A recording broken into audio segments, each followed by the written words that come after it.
Pagi ini kita berkumpul sama-sama untuk bisa merayakan Waisak ya, memperingati Waisak bagi teman-teman mahasiswa di KMB di BINUS ya.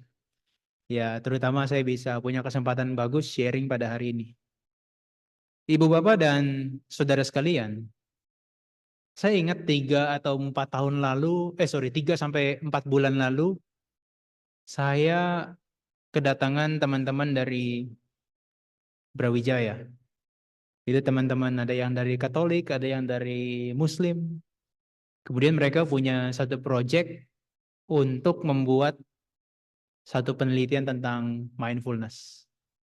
Kebetulan saya punya alat namanya electroencephalography, mesin EEG itu yang portable, yang untuk ditempelkan di bagian kepala. Karena dia kan punya 5 sensor, dia bisa detect gelombang otak kita. Gelombang otak kita ini sedang dalam kondisi gamma, beta, alpha, theta, atau deltanya yang kuat saat itu. Saat itu teman-teman yang muslim dia pakai itu. Memang tingkat daripada konsentrasi dan ketenangannya nggak terlalu tinggi, tapi dia lebih tenang. Tapi temannya yang satu, dia gunakan itu, saya bilang nanti kalau kamu gunakan ini, kemudian dipakai earphone, ada suara hujan, ada suara gericik air, itu tandanya pikiranmu sedang mengembara. Pikiranmu sedang tidak konsentrasi, tidak sedang fokus pada saat ini. Dia baru pakai, kemudian dia baru pencet start, nggak nyampe 20 detik, dia lempar alat itu. Dia lempar alatnya itu. Dia nggak mau pakai lagi. Tahu nggak kenapa? Dia bilang, saya takut dengan pikiran saya sendiri. Kenapa? Karena sepanjang waktu isinya hujan semua. Dan hujannya lebat katanya. Saya bilang bercanda aja, untung nggak hujan badai. Tapi itu menunjukkan mahasiswa atau anak-anak zaman sekarang atau kita bahkan itu sulit sekali untuk bisa punya kondisi mind atau pikiran yang betul-betul sadar dan fokus pada keadaan yang sekarang. Itu sulit sekali. Kemudian teman saya itu ada di Universitas Negeri Malang. Dia ngomong ke saya kalau setiap kali dia pergi dari satu tempat ke tempat yang lain, contoh dari kampus ke kos atau kontrakannya, dia naik motor dari kampus ke kontrakannya itu. Dia bilang sepanjang jalan saya itu blank, nggak menyadari apa yang sedang saya lakukan. Ya udah, naik motor ya sudah autopilot saja.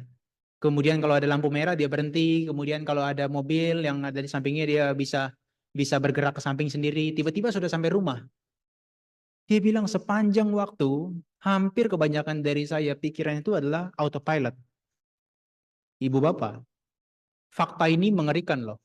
Ternyata saya riset, ternyata manusia zaman sekarang itu dalam satu riset atau penelitiannya memang hanya bisa fokus, perhatiannya konsentrasinya tuh hanya 8 detik. Paham ya? 8 detik ya. Jadi kalau saya ngomong satu kalimat selesai, itu ada momen jeda, pikiran Anda bisa pergi ke Matos atau MOG. Serius. Ternyata setelah saya riset lagi belakangan, kenapa manusia bisa sampai sedemikian destruktif itu pemikirannya? Ternyata di 2004, manusia itu bisa punya pemikiran attention span mereka, bisa memperhatikan segala sesuatu itu dengan penuh perhatian, itu dalam waktu 150 detik. Jadi kalau dihitung sekitar 2 menit setengah, dia bisa fokus. Jadi kalau orang zaman dulu kalau lagi ngomong panjang beberapa kalimat, dia masih bisa stay on focus. Tapi kalau sekarang, di zaman sekarang, itu terdegradasi bukan sampai 150 detik lagi, tapi cuma 47 detik. Bayangkan, ini adalah gambaran pikiran kita di masa saat ini. Jadi begitu 47 detik ini selesai, durasi saya ngomong ini, Anda pikirannya antara dua. Satu, bertahan karena malu. Dua, pengen pulang. Ibu bapak, ini menunjukkan kepada kita hidup sadar itu tidak semudah yang kita bayangkan. Betul ya? Hidup sadar itu tidak semudah yang kita bayangkan. Ini cukup membuat kita harus punya ekstra usaha. Ekstra usaha. Maka di dalam Waisak ini peringatannya mengambil topik hidup berkesadaran ya. Wah, kalau tentang hidup berkesadaran saya banyak cerita sebetulnya. Karena kebetulan saya ketemu banyak orang-orang yang orangnya tidak sadar. Bukan mayat ya, tapi dia hidup tapi dia tidak sadar. Ibu bapak dan teman-teman sekalian, mungkin sebelum saya masuk ke topik, kira-kira di sini saya mau survei secara cepat. Yang sekarang ini sadar, sedang duduk, mendengarkan saya, sambil melihat saya, angkat tangan kanan. Oke. Yang tidak sedang fokus di dalam kondisi saat sekarang, angkat tangan kiri. Nggak ada temannya, malu. Yang antara sadar dan tidak sadar, angkat kedua tangannya. Ketika diangkat kedua tangan, bukan sadar yang sadar ya. Bukan sadar dan yang sadar, tapi pasrah sebetulnya. Ibu bapak, ini kenapa manusia itu sulit sampai zaman sekarang ini, sejak 2004 itu, ternyata perkembangan teknologi seperti sosial media itu sangat destruktif untuk pemikiran kita. Zaman sekarang, kalau Anda sedang puja bakti hari ini, tiba-tiba handphone Anda bunyi notification dari WhatsApp atau Instagram, Anda itu seperti punya urgensi untuk membalas. Saya harus balas sekarang nih. Padahal Anda itu nggak penting bagi kehidupan mereka sebetulnya. Tapi karena Anda merasa dapat semacam perhatian dari orang lain, Anda keinginannya untuk membalas. Maka kalau masuk wihara ini, ketika punya HP ditaruh di samping, lagi dengarkan ceramah, tiba-tiba ting. Nah, itu otaknya itu udah nggak di sini mendengarkan lagi, tapi dia langsung fokus ke HP-nya. Wah, siapa yang balas ya? Sorry, siapa yang chat ya? Jangan-jangan ini pacar saya nih. Atau jangan-jangan tagihan utang pinjol. Itu pikirannya sudah bermain dan di kondisi saat ini dia sulit untuk menyadarinya. Nah, itu sosial media sangat destruktif. Maka anak-anak zaman sekarang yang sudah kenal sosial media, Anda itu sebetulnya dilecehkan. Dilecehkan oleh sosial media. Contohnya, kalau Anda buka sosial media, kalau Anda buka video reels yang Go Mindful punya, promosi sedikit ya. Anda buka video reelsnya Go Mindful, 3 detik Anda menonton itu, dianggap Anda sudah bagian daripada viewers. Ya kan? Jadi Instagram itu melecehkan Anda. Perhatian Anda itu bukan 8 detik lagi yang seperti di dalam riset itu. Tapi 3 detik Anda melihat dianggap sudah nonton. YouTube juga begitu. 3 detik Anda melihat dianggap Anda sudah bagian daripada viewersnya. Meskipun Anda cuma melihat hook atau thumbnailnya aja. Ah, nggak menarik nih, scroll. Nggak menarik nih, scroll.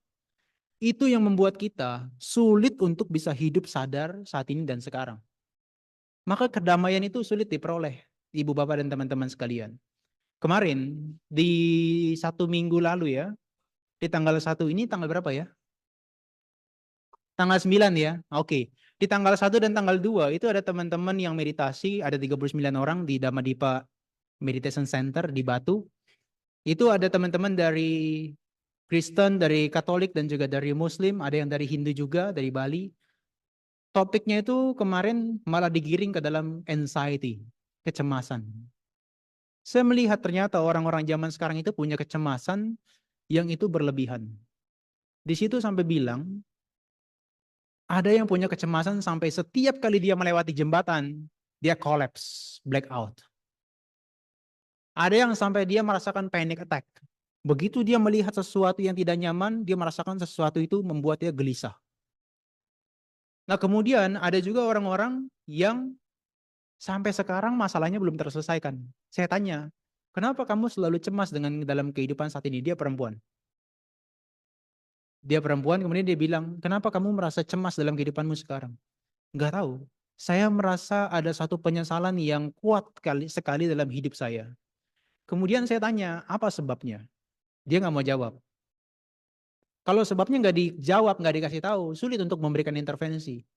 Tapi akhirnya, sekian dia melakukan conversation, dia bilang saya harus ngomong pakai bahasa Inggris ya. Kalau bahasa Indonesia saya nggak mau.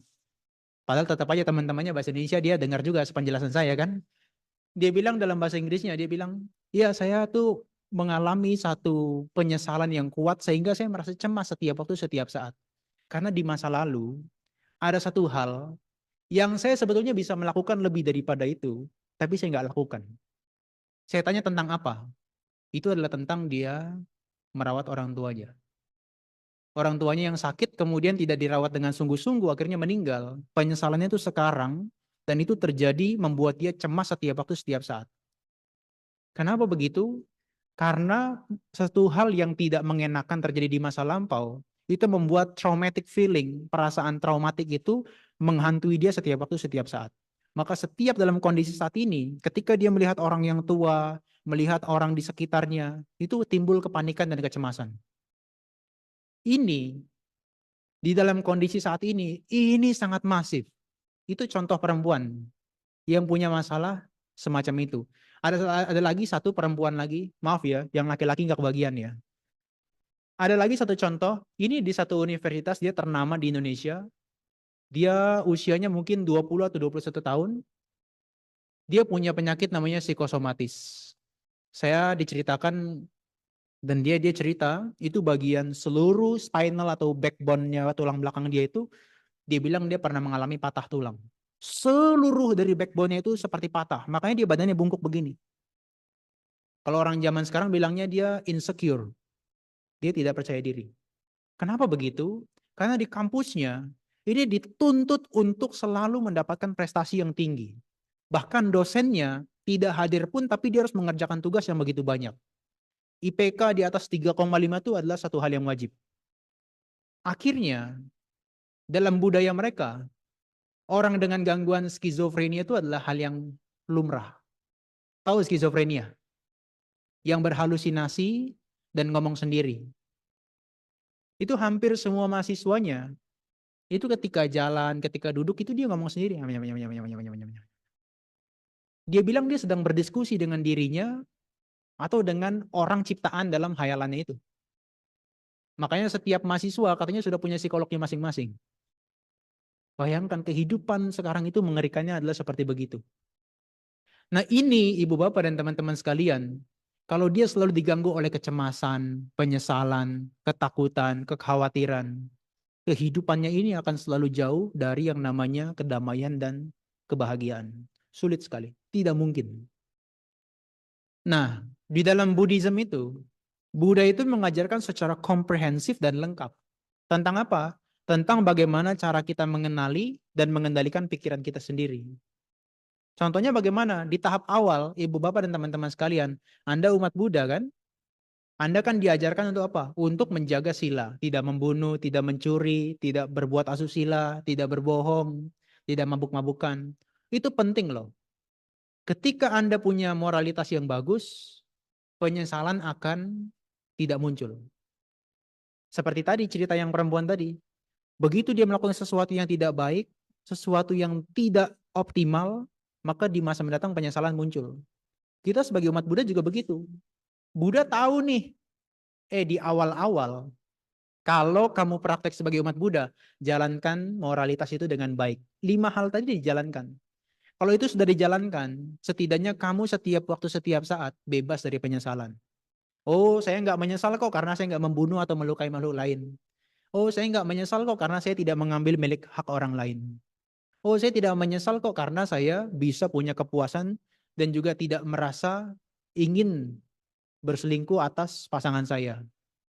Saya juga nggak pernah menyesal kok karena saya tidak pernah berbohong dan juga tidak pernah berucap kata-kata yang negatif.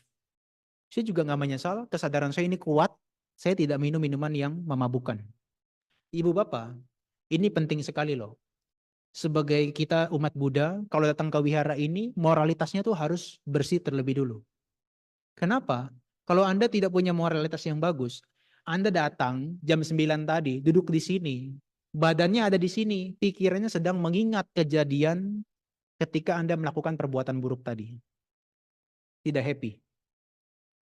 Maka perbuatan yang kita lakukan ini secara jasmani maupun ucapan ini harus baik dulu.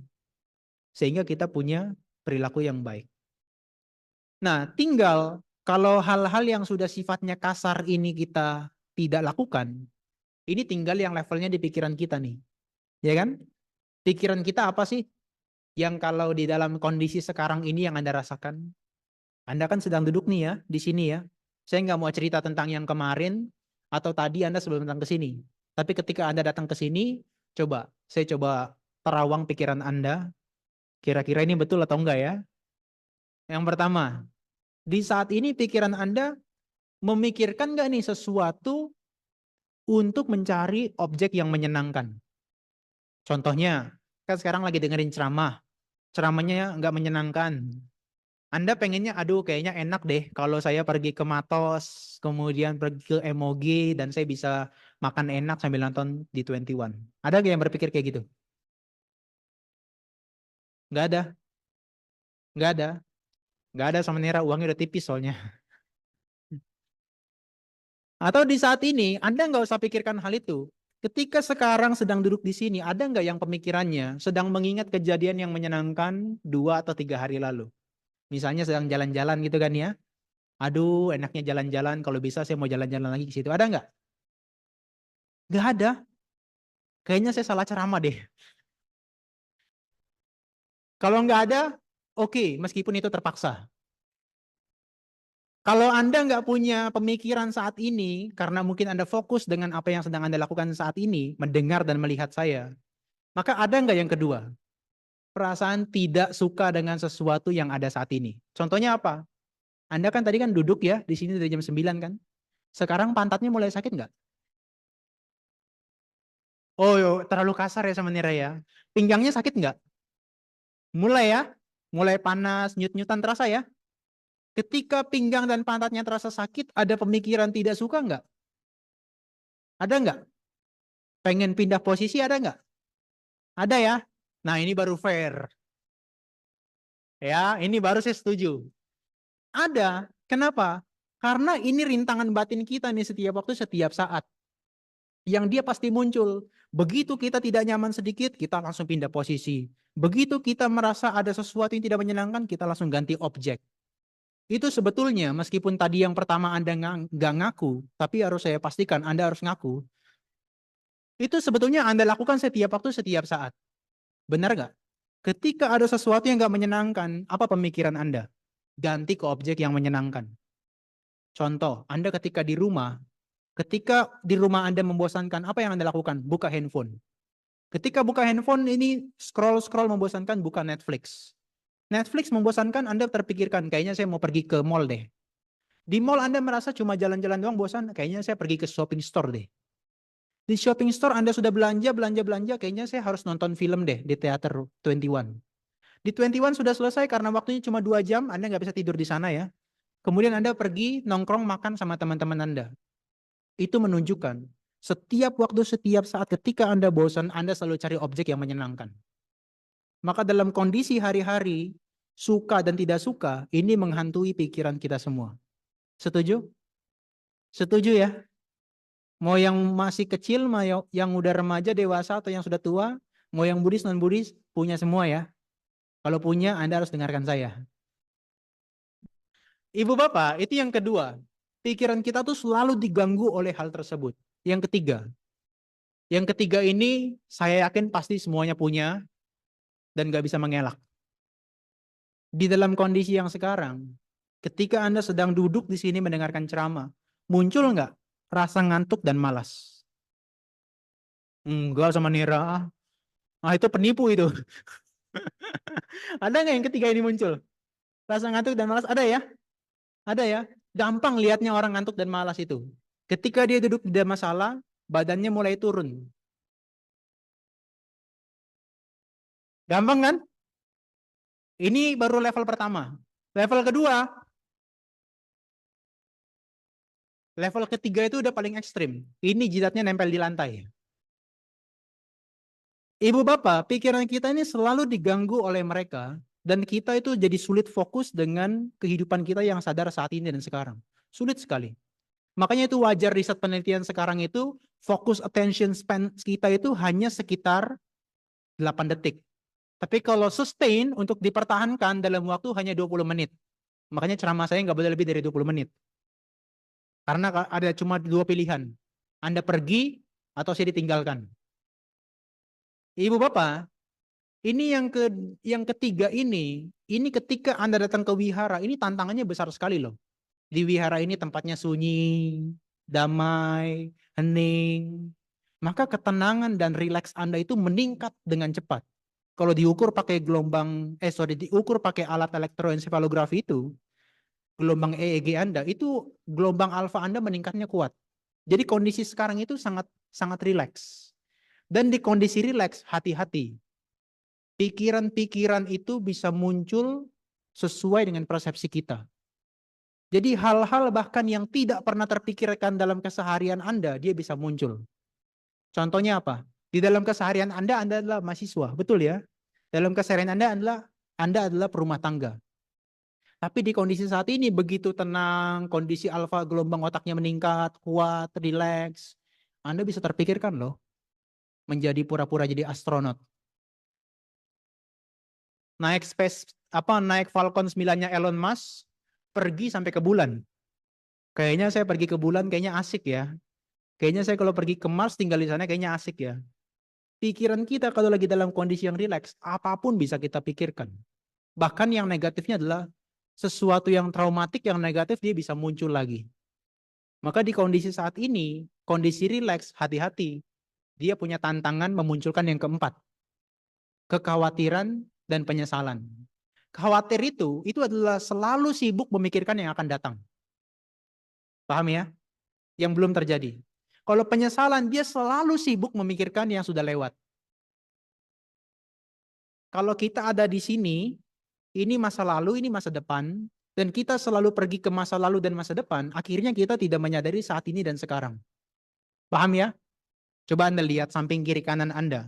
Begitu sekarang dia sedang lihat HP atau dia sedang bengong, itu tandanya dia sedang berpikir masa lalu atau masa depan. Sekali-kali Anda boleh berfokus menjadi peramal misalnya ya. Begitu Anda sebelah Anda ini sedang main HP, sedang tinggal fokus main HP gitu ya, Anda bilang, wah, saya bisa ramal kamu, kayaknya kamu lagi mikir masa lalu atau masa depan kayaknya. Nanti dibilang, loh kok kamu tahu? Itu karena kebiasaan dan kecenderungan kita dalam keseharian itu terjadi. Itu terjadi. Ibu bapak mengerikan sekali hal tersebut. Yang kelima itu keraguan-raguan. Keraguan-raguan itu adalah seperti wajah Anda sekarang. Sedang mendengarkan ceramah saya ngomong begitu panjang, Anda berpikir dalam pikiran Anda, ini yang dia ngomong betul apa enggak ya?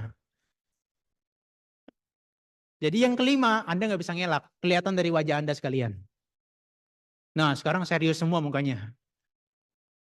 Ibu bapak, Buddha memberikan caranya bagaimana supaya 5 hal ini itu bisa ditekan dan kita bisa hidup sadar sepenuhnya setiap waktu, setiap saat. Gampang. Kalau Anda sedang duduk sekarang, Anda sadari apa yang sedang Anda lakukan. Sedang duduk, duduk.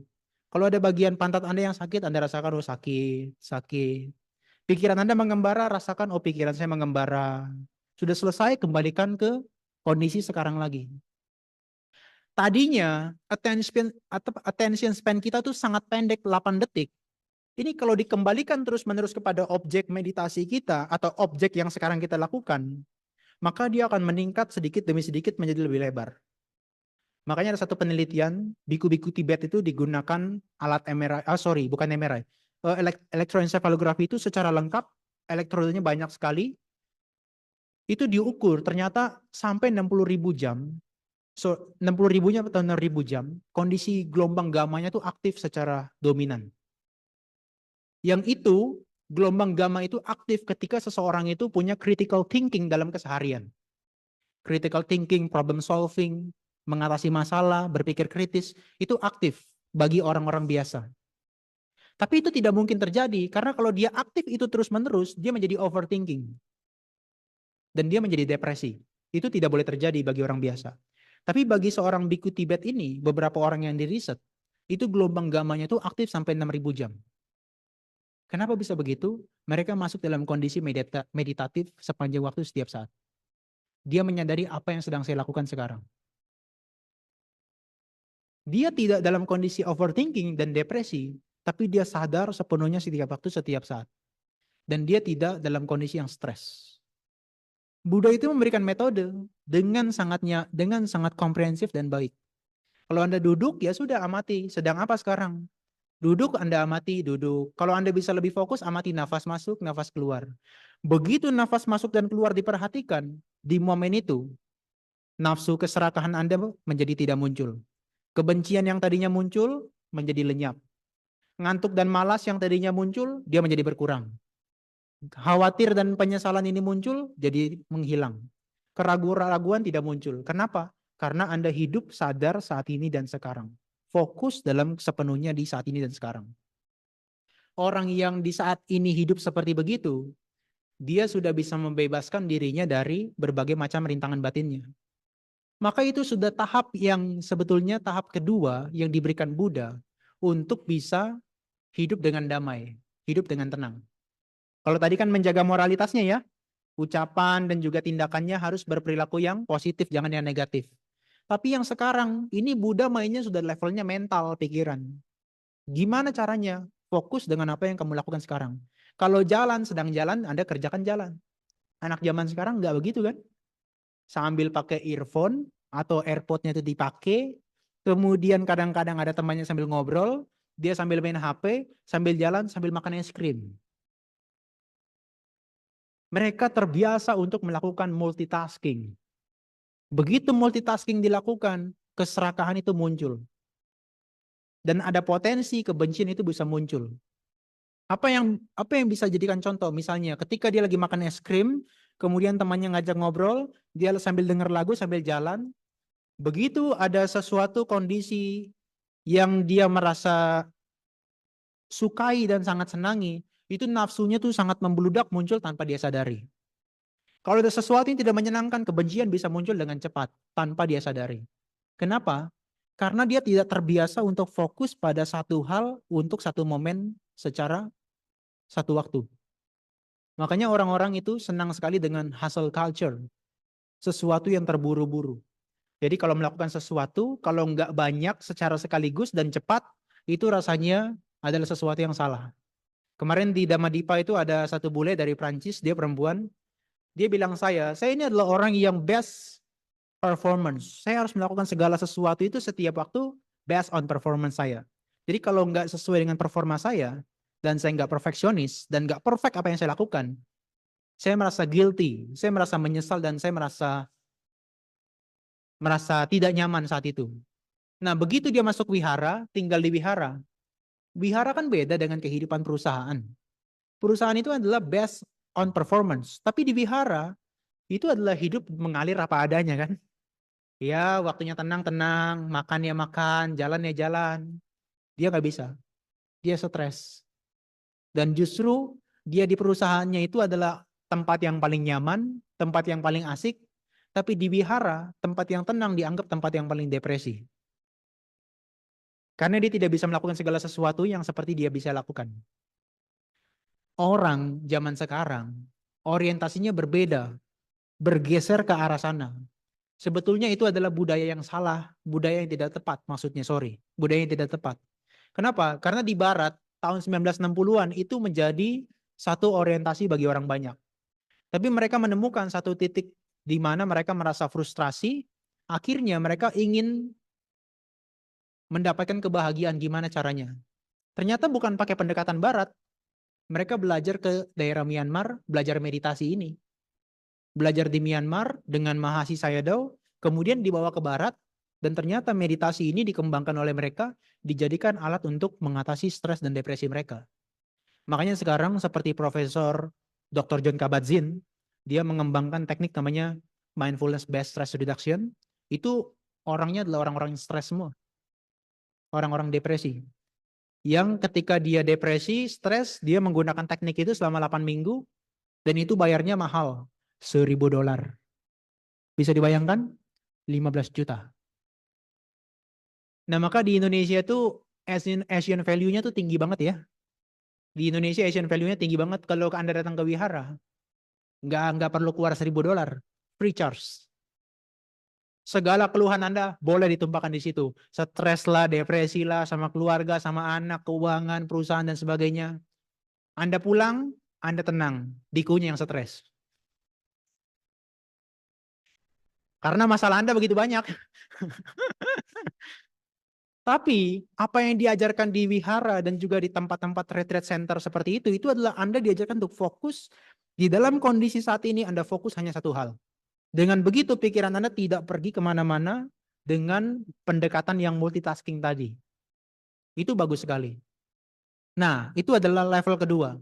Level ketiga, ibu bapak, sebagai umat Buddha, ini ranahnya itu tidak bisa dia hanya mengembangkan moralitas dan juga konsentrasi pikirannya. Konsentrasi pikirannya itu hanya bisa bertahan ketika dia konsentrasi. Tapi begitu dia keluar dari konsentrasi, rintangan-rintangan batinnya muncul lagi. Percaya nggak? Kalau Anda di sini kan nggak terlalu banyak tuh tempat-tempat restoran makanan ya. Kalau di Dhammadippa Arama itu agak kurang ajar memang. Ini wihara, depannya wareg. Jadi Anda nggak perlu menunggu waktu lama untuk menunggu rintangan batin Anda itu muncul. Saya selalu bilang, begitu Anda keluar dari gerbang wihara, keserakahan Anda langsung muncul. Kenapa? Karena pemikiran Anda yang muncul, wareg, wareg. Kalau wareg nggak buka, tutup sampingnya, tulang lunak, tulang lunak. Tulang lunak tutup, sebelahnya lagi, wakul, wakul. Di luar dari kondisi wihara seperti kita saat ini, Anda keluar dari kondisi konsentrasi dan meditatif, itu rintangan batin itu muncul lagi. Maka teknik ini dia dikatakan hanya bisa mensupresi, menekan. Menekan hanya sementara waktu. Buddha memberikan cara yang ketiga. Itu namanya adalah praktek meditasi vipassana. Insight meditation. Vipassana meditation. Itu untuk memunculkan kebijaksanaan kita. Begitu kebijaksanaan muncul, hal-hal yang sifatnya masalah kita itu tidak bisa diselesaikan dengan konsentrasi, dia bisa diatasi. Ibu bapak, banyak sekali di antara kita itu yang masalahnya tidak bisa selesai hanya dengan meditasi. Tapi dia bisa selesai dengan kebijaksanaan. Gimana maksudnya? Anda tadi sudah saya katakan kan, Anda ketika datang dari luar, stres Anda kan tinggi tuh ya. Badannya tidak nyaman, pikirannya tidak nyaman. Begitu duduk di sini, tugas Anda cuma satu, menenangkan pikiran. Betul kan? Pikirannya tenang, pikirannya rileks dengan baca parita, wah nyaman sekali. Yang kedua, begitu Anda punya tenang dan konsentrasi yang tinggi, Anda harus punya tugas yang kedua, memunculkan semangat, usaha. Anda bisa bayangkan kalau Anda datang ke sini, baca paritanya ngalun-ngalun. Namo tassa bhagavato. Ketenangannya tinggi, semangatnya loyo. Makanya wajar. Kalau dia di dalam kondisi wihara itu tidak bersemangat, 20 atau 30 menit kemudian, itu kepalanya sudah nempel di lantai. Maka ketika Anda dalam kondisi tenang seperti di wihara ini, Anda harus tetap semangat. Pastikan Anda itu bersemangat. Gimana caranya? Duduknya usahakan untuk tegak. Usahakan duduknya tegak, fokus ke depan, dan mendengarkan apa yang sedang disampaikan. Itu memunculkan semangat. Nah, ketika itu muncul semangat, dan juga konsentrasi Anda meningkat setiap waktu, setiap saat, maka pikiran Anda tidak kemana-mana. Dia stay on the present moment. Moment by moment. Dia terus menerus. Nah, maka begitu dia moment by moment dari Anda dari jam 10 tadi saya mulai ceramah sampai sekarang, sudah mulai 30 menit, Anda akan terus menerus pikirannya happy tanpa muncul nafsu, kebencian, ngantuk dan malas, khawatir dan menyesal dan keraguan-raguan. Anda keluar dari sini Anda happy.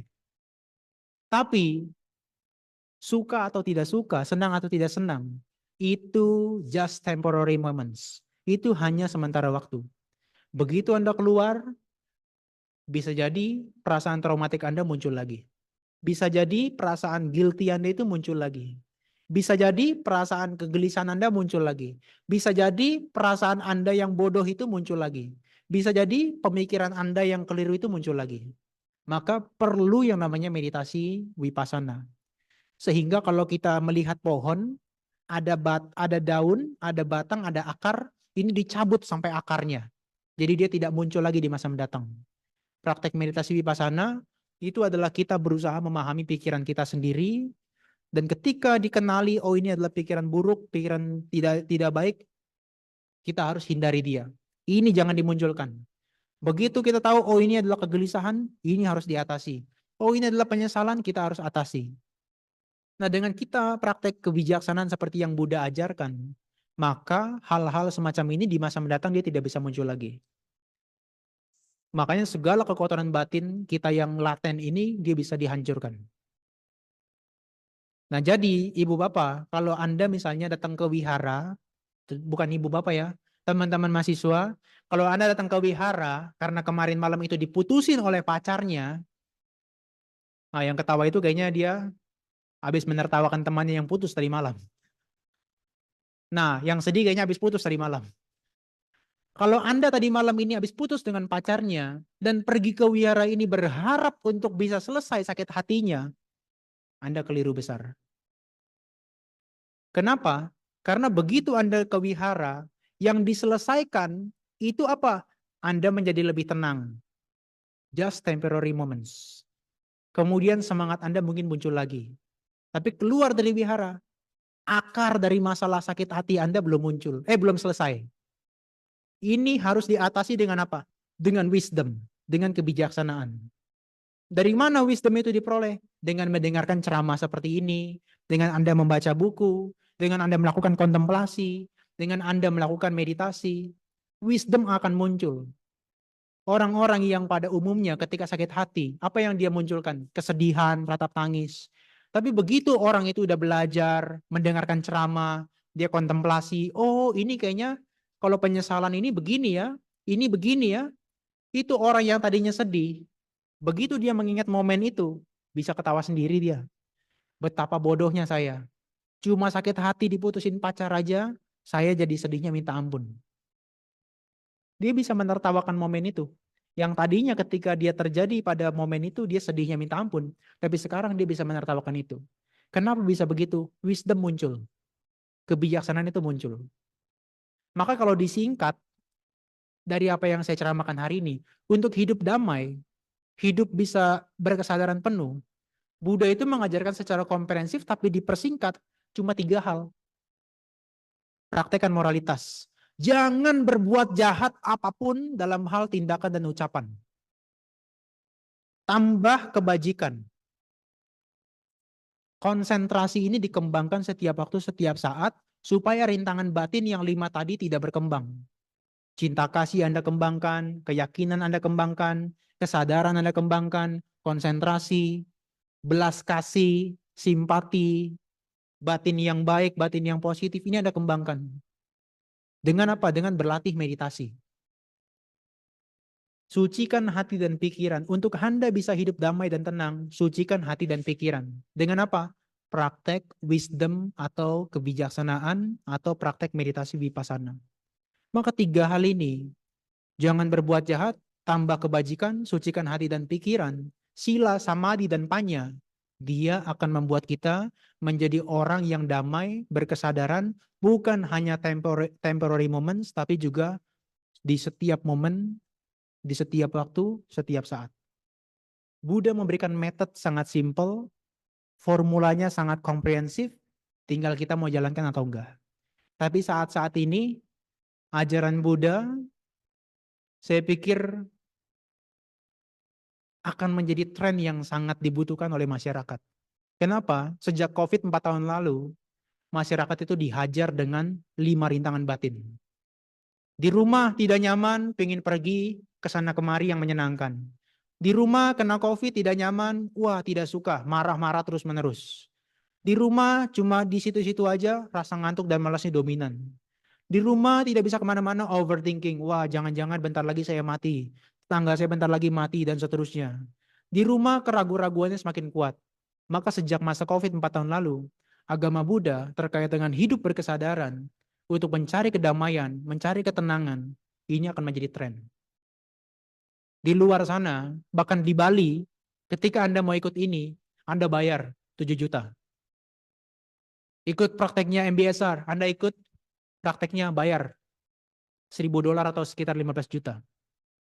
Tapi metode dan juga apa yang Buddha ajarkan, terbuka bagi siapapun untuk dipelajari dan dipraktekkan. Bahkan kalau Anda mau mempelajari dan mempraktekkan, ini bisa dirasakan saat ini juga manfaat dan juga hasilnya. Maka sebetulnya Waisak demi Waisak yang Anda lewati, itu sebetulnya adalah hari tentang Buddha. Yang artinya adalah hari tentang sadar.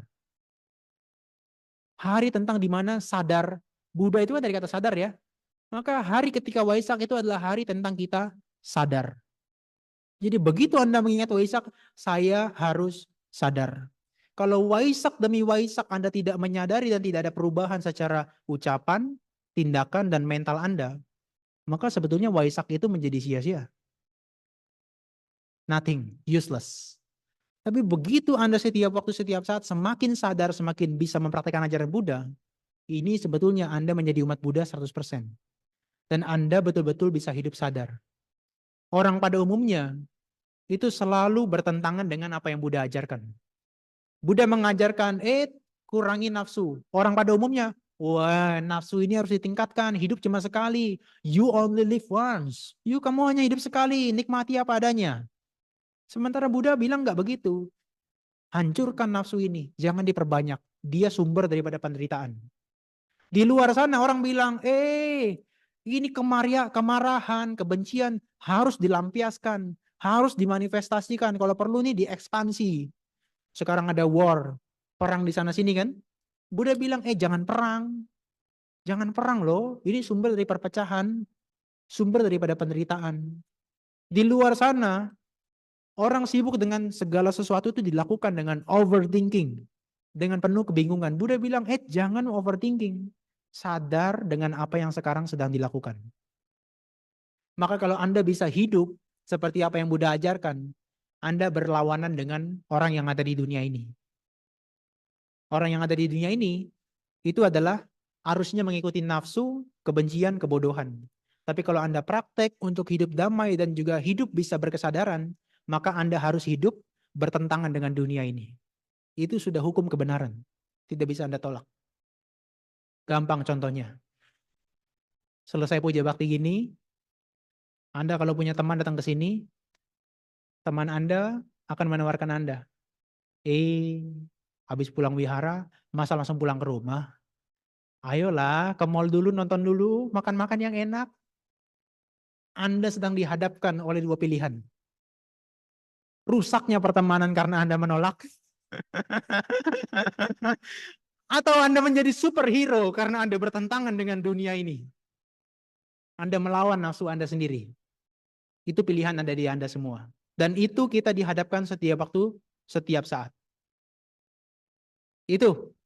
Untuk kita bisa hidup damai, berkesadaran, lakukan apa yang Buddha sampaikan, hidup dengan penuh perhatian, penuh kesadaran setiap waktu, setiap saat, supaya Anda bisa mengatasi rintangan secara mental dan juga keserakahan, kebencian dan kebodohan Anda, bukan hanya sementara waktu, tapi setiap waktu, setiap saat.